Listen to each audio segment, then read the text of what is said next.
Di awal film, diperlihatkan seorang wanita yang tengah kabur dari sosok misterius, hingga akhirnya memutuskan untuk melompat dari sebuah jembatan, dan terjatuh di atas truk muatan kayu yang tengah melintas di bawahnya.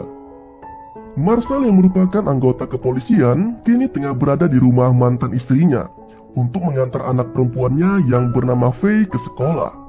Namun, Marshall yang mengetahui bahwa anak perempuannya sekarang sudah mulai beranjak remaja dan mulai dekat dengan teman lelakinya, turut memberikan nasihat agar anaknya itu lebih waspada terhadap laki-laki manapun. Di sebuah tempat makan, terlihat Lara yang tengah berbincang dengan sesosok pria parubaya yang diketahui merupakan pria hidung belang, dan keduanya kini berencana untuk menuju ke hotel. Sesampainya di hotel, pria hidung belang tadi mulai membuka pakaiannya. Namun saat itu juga, tiba-tiba muncul seorang pria yang langsung memukul kepalanya dari belakang, hingga membuat pria hidung belang tadi pingsan seketika. Diketahui bahwa sosok pria tersebut bernama Cooper, dan ia baru saja mengebiri pria hidung belang tadi karena alasan yang belum disebutkan. Di sana Cooper juga memberikan obat untuk penyembuhan pria hidung belang itu, serta mengancamnya agar tidak menghubungi polisi. Marshall kini tengah berada di sebuah lokasi tempat ditemukannya sosok perempuan yang sempat diperlihatkan di awal film tadi. Marshall dan polisi lainnya tengah menyelidiki kasus kematian perempuan tersebut, yang diduga merupakan korban pemerkosaan, karena ditemukan adanya bekas luka di sekujur tubuhnya, serta fakta baru yang menunjukkan bahwa si korban telah diberi obat perangsang dan pil KB sebelumnya. Anehnya, korban juga mengalami kerusakan pada gendang telinganya, namun tidak ditemukan adanya kerusakan di kepala si korban. Di tempat Cooper, pria tua itu memberikan Lara sepasang anting yang telah diberi transmitter, yang bisa memancarkan sinyal untuk memberitahu lokasinya saat beraksi. Dan diketahui juga bahwa Cooper dan Lara nampaknya kerap melakukan aksi penjebakan pada pria hidung belang, yang tujuannya adalah untuk mengebiri mereka semua atas perbuatan tak senonoh yang mereka lakukan kepada para wanita.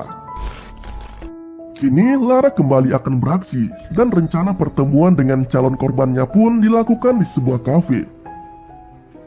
Namun setelah cukup lama ia menunggu, masih tidak terlihat juga sosok pria yang ditunggunya. Hingga akhirnya ia mendapati calon korbannya yang ternyata sudah dari tadi mengawasinya dari tempat parkir. Cooper yang datang terlambat kini harus mengejar Lara dengan berbekal sinyal yang diperoleh melalui antingnya.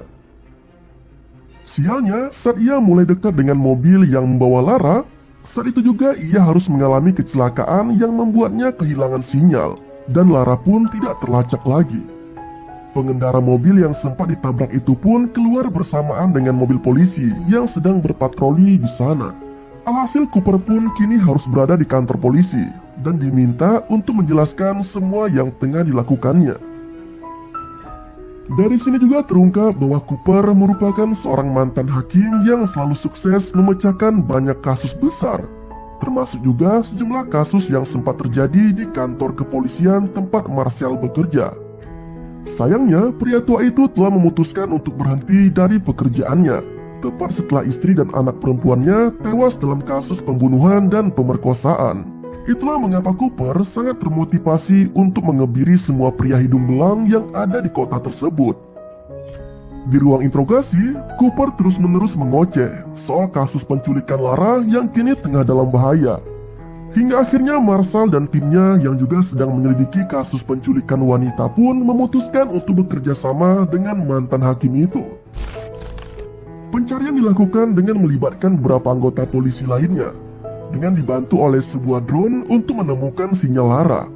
Hingga akhirnya penyergapan pun dilakukan di sebuah rumah yang diyakini menjadi sumber sinyal tersebut. Di rumah itu juga Marshall menemukan perempuan lain yang sebelumnya diculik. Salah satunya bernama Julie, beserta dengan Lara yang terlihat tengah ketakutan di dalam sebuah kamar. Lalu ditangkaplah sosok yang diduga menjadi dalang dari aksi penculikan tersebut yang bernama Simon. Di kantor polisi, Simon yang tengah diinterogasi oleh si legit Russell justru memperlihatkan gelagat yang aneh. Ia terlihat seperti orang dengan masalah gangguan kejiwaan yang membuat emosinya sangat labil. Bahkan sejumlah pertanyaan yang diberikan pun tidak dijawabnya. Sambil menangis, ia malah meminta agar dirinya dipulangkan ke rumahnya. Sementara Marcel yang mendapat laporan tentang temuan sebuah barang yang menjadi alat untuk merusak gendang telinga para korban si Simon, dia dengan penuh amarah mengebrak meja di sana, yang semakin membuat Simon terlihat sangat ketakutan. Tak hanya itu, polisi juga menemukan banyak DNA yang didapat dari lokasi rumah Simon, termasuk beberapa barang dan foto wanita yang diduga berasal dari para korban yang sudah diperkosa dan dibunuh di sana.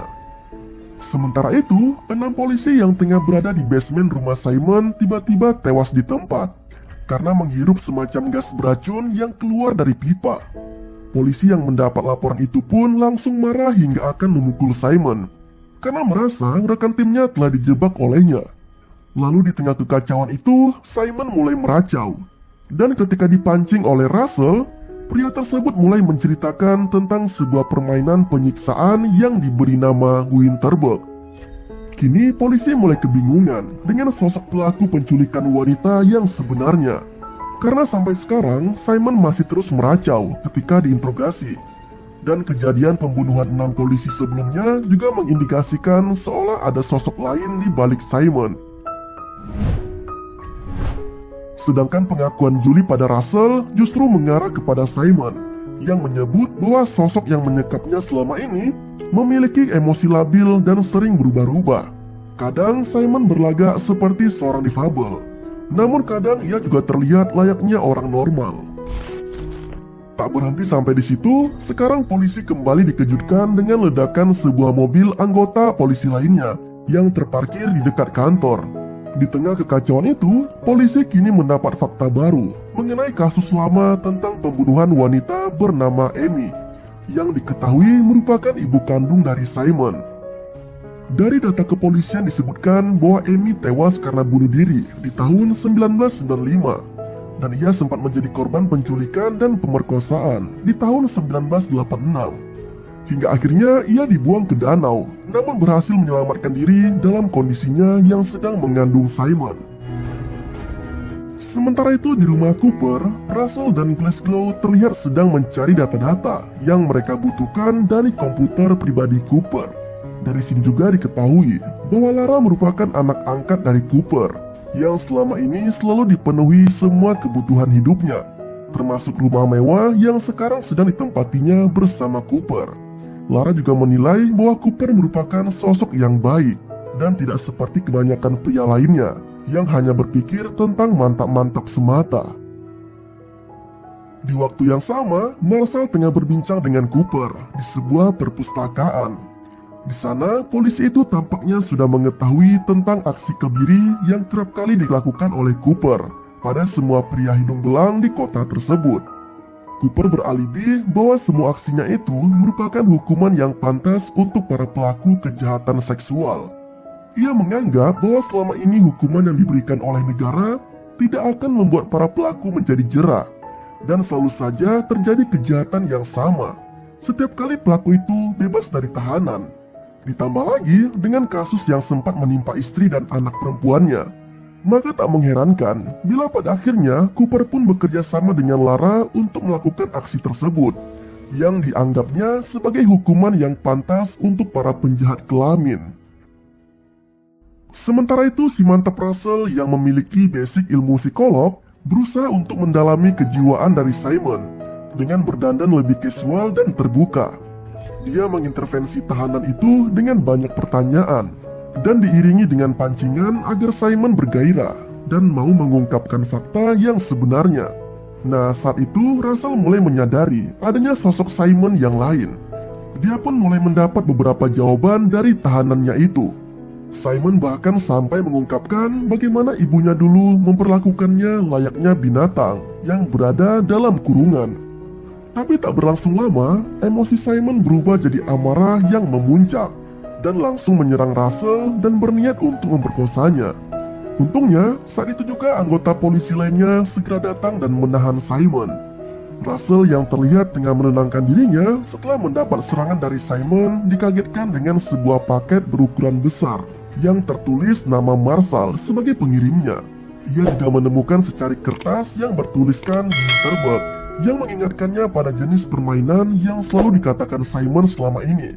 Sontak saja, petugas polisi wanita itu langsung menduga jika paket tersebut berisikan bom dan menyuruh semua petugas lainnya untuk keluar menjauh dari gedung tersebut.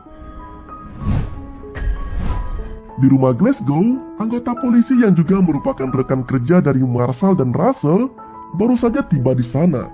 Namun ia dikagetkan dengan kondisi kekasihnya yang pingsan, serta anak mereka yang masih bayi itu sudah tidak ada lagi di sana. Ia juga menemukan sebuah pesan dari si penculik agar mengeluarkan Simon yang masih berada di kantor polisi demi keselamatan anaknya yang telah diculik. Dengan cepat Glasgow kembali menuju ke kantornya yang saat ini tengah kacau karena isu paket bom yang baru saja diterima oleh Russell. Akhirnya, Glasgow pun membebaskan Simon dengan memakaikannya seragam polisi untuk mengelabui petugas lainnya. Hingga tibalah ke sebuah lokasi di mana Simon telah dijemput oleh sosok misterius. Marshall yang menyadari adanya kejanggalan dari paket itu pun langsung menuju ke ruangan tahanan Simon dan menemukan tahanannya itu sudah tidak ada lagi di sana. Ia yang sangat yakin bahwa isi paket tadi bukanlah sebuah bom, langsung mendekatinya bersama dengan dua petugas penjinak bom. Dan ketika paket itu dibuka, ternyata isinya adalah bayi, yaitu anak si Glasgow yang tadi sempat diculik oleh sosok yang masih misterius. Dan itu hanyalah sebuah pancingan agar Simon bisa keluar dari sana. Di kantor polisi, berkas Amy kembali dibuka. Dan penyelidikan tentang sosok pria yang telah menculik dan menghamilinya pun terarah pada seorang pria bernama David, yang sekaligus juga merupakan sosok pria tua yang sempat mengalami kecelakaan mobil dengan Cooper di awal film. Tanpa menunggu lama, Marshall dan timnya pun bergegas melakukan penangkapan pada sosok yang diduga merupakan ayah kandung dari Simon, yang kini diketahui telah tinggal di sebuah apartemen. Sesampainya di lokasi, Marshall dan yang lainnya dikejutkan dengan keberadaan Simon di sana, yang diketahui baru saja membunuh David. Saat itu juga mereka langsung menangkap Simon. Sementara itu, Cooper yang baru tiba di rumahnya menyadari bahwa Lara sudah tidak ada di sana, dan komputernya pun ternyata telah diretas oleh seseorang yang nampaknya telah menyelinap masuk dan menculik anak angkatnya itu. Cooper langsung melaporkan semua kejadian yang dialaminya kepada Marshall dan menuntut agar pihak kepolisian bisa segera menemukan Lara, atau biar dirinya saja yang akan mencarinya dan menghukum si penculik dengan caranya sendiri. Sedangkan Simon kini meminta kepada Russell agar ia diberikan kesempatan untuk bisa meminta maaf di hadapan publik atas semua aksinya selama ini. Namun sialnya, ketika sudah berada di pusat kota dengan banyak pasang mata yang melihatnya, Simon justru kembali meracau dan menjelek-jelekan semua korbannya. Sontak polisi pun langsung menghentikannya dan mengamankan Simon dari amukan keluarga korban yang hadir di lokasi itu. Cooper yang juga berada di sana memutuskan untuk mengikuti mobil yang membawa Simon. Hingga di tengah jalan, ia memutuskan untuk menabrakkan mobilnya ke mobil Simon, dengan maksud agar bisa menghabisinya dengan caranya sendiri. Naasnya, ketika mobil itu terguling dan Cooper berhasil meraih Simon, secara mengejutkan muncul sosok misterius dari belakang Cooper, dan sosok itu langsung menembaknya. Ternyata sosok misterius itu adalah Simon yang pernah ditangkap polisi sebelumnya dan merupakan difabel.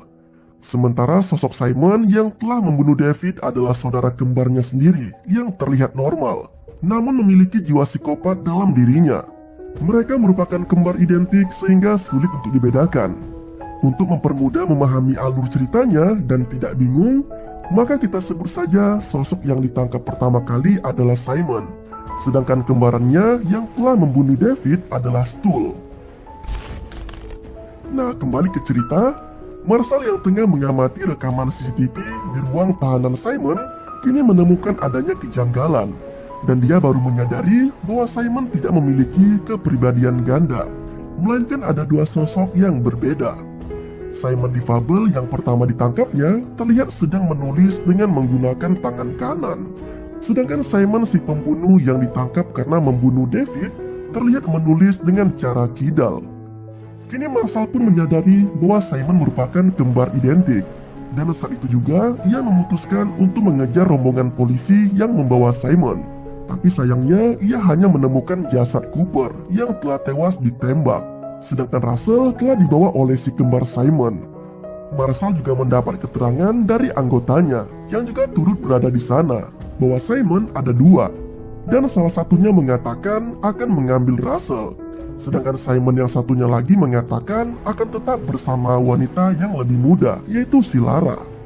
Polisi itu juga mengatakan sempat mendengar soal permainan Winterberg tanpa mengerti maksud dari kata tersebut. Nah, di kantor polisi, Marshall yang sempat penasaran dengan kata Winterberg akhirnya menemukan arti dari kata tersebut yang merupakan ajaran dari kepercayaan tertentu yang menyembah berhala dan melakukan pengorbanan hewan dengan membakar atau menenggelamkannya. Kata itu juga yang selama ini kerap diucapkan oleh Simon, serta memiliki korelasi dengan rekaman Amy saat menjalani terapi. Dari sini juga Marshall menemukan alat penghilang sinyal yang selama ini terpasang di boneka beruang milik Stuhl. Dan setelah Marshall mencabutnya, maka sinyal dari Lara pun terdeteksi, yang menunjukkan pada sebuah lokasi danau yang jauh dari kota. Di waktu yang sama, si kembar Simon terlihat tengah mempersiapkan permainan Winterberg di sebuah danau beku dengan dua kantong plastik berisi Russell dan Lara yang ada di dalamnya. Kantong plastik itu pun dilumuri dengan minyak dan kedua kembaran itu kini melempari plastik tadi dengan bola-bola api dari tepi danau.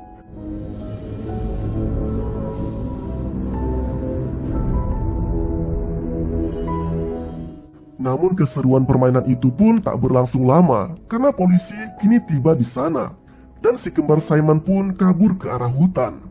Marshall dan timnya kini memburu si kembar Simon dengan masuk ke dalam hutan. Namun sialnya Russell yang memaksa ikut ke sana malah ditangkap oleh Stuhl. Sementara Marshall berhasil menangkap Simon. Sekarang mereka melakukan pertukaran untuk sandera masing-masing di tengah danau beku. Dalam kondisi emosi yang kacau, Stuhl mengancam Russell dengan menembaki permukaan es yang ada di bawahnya, hingga membuat sebagian es pun menjadi retak. Seolah tak ingin melewatkan kesempatan tersebut, Marshall melepas Simon dengan menyuruhnya agar berlari ke arah kembarannya dan memeluknya segera. Karena begitu polos, Simon pun menuruti perkataan Marshall. Hingga akhirnya permukaan danau beku yang tak kuat menahan bobot kedua tubuh si kembar itu pun retak dan mengakibatkan keduanya tercebur di air yang sangat dingin. Si kembar Simon kini meregang nyawanya di danau yang beku, sedangkan Marshall yang sempat ditembak oleh Stuhl berhasil diselamatkan oleh si mantap Russell. Di akhir film terlihat Lara yang begitu tegar merelakan kepergian Cooper yang merupakan ayah angkatnya. Sementara Faye yang dijemput Marshall mendapat kejutan karena ayah yang disayanginya itu kini telah menemukan sosok istri yang tepat untuknya. Dan ia adalah si mantap Russell, atau bisa juga disebut si legit Russell. Dan film pun berakhir.